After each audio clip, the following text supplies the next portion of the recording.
DaGrootX YouTube channel. So buckle up, let's go for a ride. What's up, guys? It is time. As you can see, I'm here at Newcastle Motors. Super great dudes here. They just finished the truck, so we're gonna go inside. We're gonna chat with them, maybe pay for the truck, and see the new fenders. So let's go inside and see what's going on. What's up, guys? Here it is. I'm with Cosmo, Newcastle Auto Body. Obviously, he is the main guy here. What we do on this thing, man? Let's talk. Tell me what all we got. Well, we just take all the sides and replace it with the ugly fiberglass if you like it. Put the big bumper on. So you put some supports underneath there as well, so she's nice and wide. Look at that. Ooh. A little bit more support on there so that those things don't move, which is cool. And then we got, of course, the front fiberglass, McNeil all around. We'll fix that little front thing when we get a new piece on there, but so she's all good to go now. Looks good. Polished it up for me. Appreciate that. Took most of the scratches and scrapes out of it, which I'm sure there'll be more, but looks good, man. Appreciate it.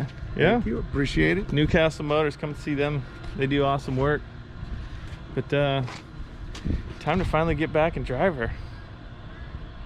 Sweet, man. Appreciate it. Let's go take it for a drive. Get a new tune in it.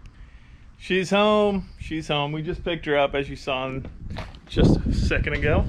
But the internet makes things fast. So I wanted to do a quick walk around and show you some of the upgrades and some of the downgrades that I've done. Now that I've got her back, of course, we have the McNeil Fiberglass fenders front and rear, and I'll show you those here. Fit is pretty solid, not a huge bunch of gaps everywhere. Of course, with any fiberglass, you're gonna have gaps that are more than what you would see in factory. This doesn't quite sit, but it's pretty clean. I do need to do some bed stiffeners, as you can see on my old junk in here. I do need to do some bed stiffeners here, just because I think I lost some of that rigidity with the bedsides. As you can see, they're in good. They work pretty good, pretty nice. We put in a little extra stiffener right here to keep these things a little bit stiffer. For the most part, they're glued on. There's a couple little spots that were bolted in, but for the most part, they're glued on. They go over the cap here, and then they glue them onto the inner piece right here, which normally the bed goes under here, and there's rivets all along here. For these, they glue them along here and along here as well. So that's how the bed is. And then, of course, it comes around this caps the end here as well.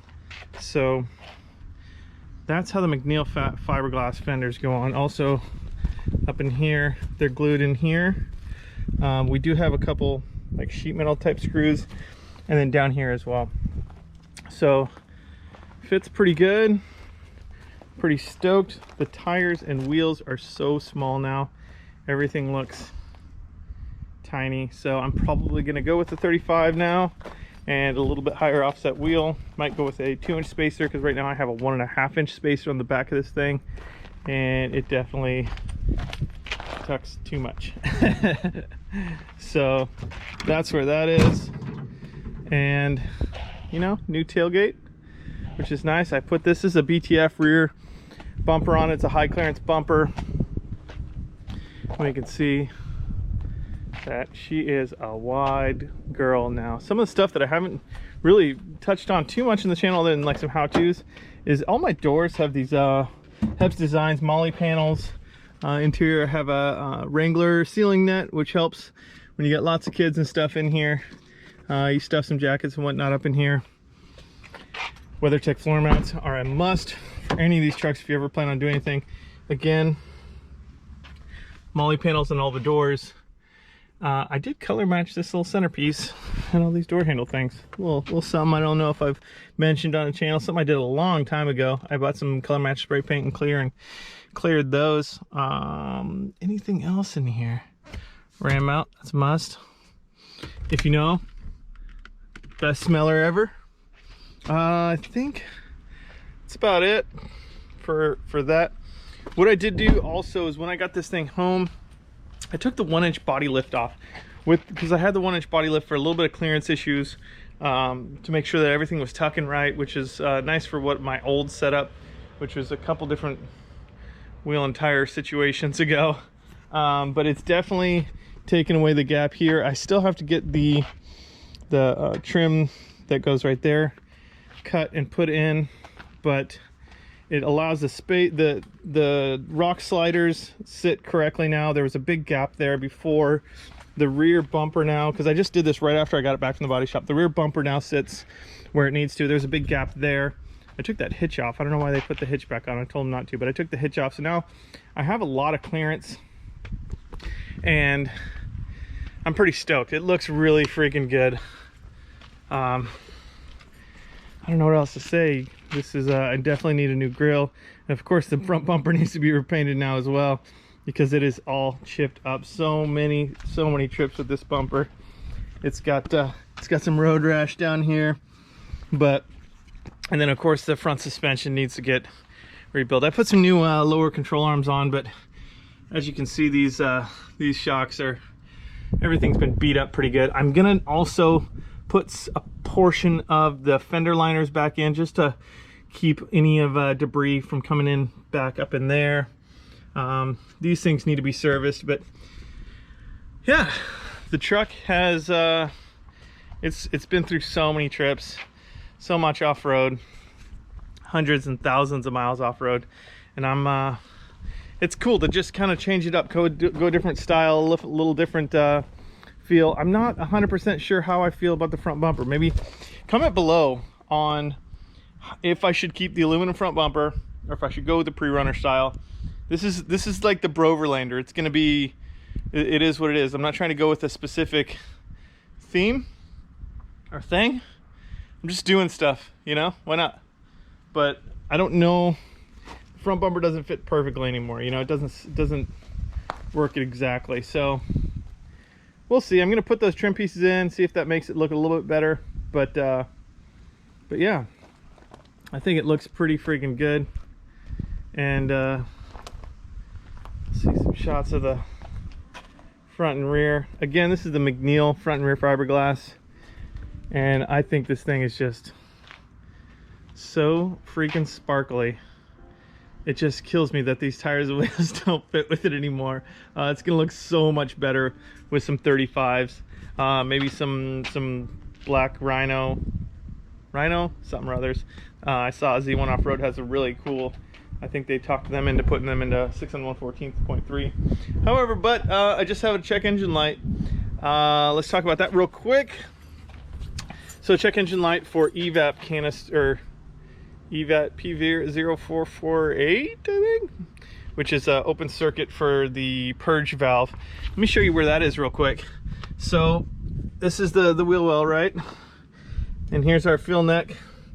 So here's your charcoal canister right here, and this is a purge valve. This basically purges, I believe this valve purges fumes back up to get reburned. I don't remember how that system works. The whole system basically reburns fuel, excess fuel gases, something like that, runs it through a charcoal canister. I don't remember. But that, I think that connector can get a little dusty and it shows a short or open circuit. So I'm gonna go ahead and pull that connector off and see if that's all dirty and needs to get cleaned up. All these fender liners and stuff, there's still rocks and dirt and dust. I pulled the intake off and there was like a cup of dust on my intake. Last but not least, I am gonna try, possibly, I mean, I don't want to cut on that. Oh, got it dirty. I might try and run my snorkel again. We'll see if my idea is this piece right here can fit up underneath, connect into here in this space right here, go back here and then go up, right up in there. I don't know if I'm gonna have the room or not. It's gonna be very tight and it's gonna be very scary to cut that because there's no like, hey, here, put this template on. So that might be a future mod. It's kind of on the low on the list right now. I think there's one scenario where I went deep enough to use the snorkel, but it's definitely like wide open right there in the fender well now. So we'll see. That's the latest on the red truck, big red. Yeah, not much else. As you can see, we're kind of getting ready to go for a sweet camping trip up near Tahoe. So just doing a little this and that on the red truck before I go. But it's so, dude, it's so good to have her back. But it just reminds me of all the little stuff that I need to get done on it. So appreciate you watching. Thanks for checking out the update. Don't forget to go over on Sundays to the Nissan Nation Productions. We do live videos. We interview rad cool people. And like, subscribe. And that's on the Nissan Nation Productions on Sunday. So thanks for watching. I'm gonna get that code cleared out, and maybe I'll do that new fresh hot programming tune for the uprev that I got from Z1 Off Road. And more videos to come. Thanks guys. See you later. Peace.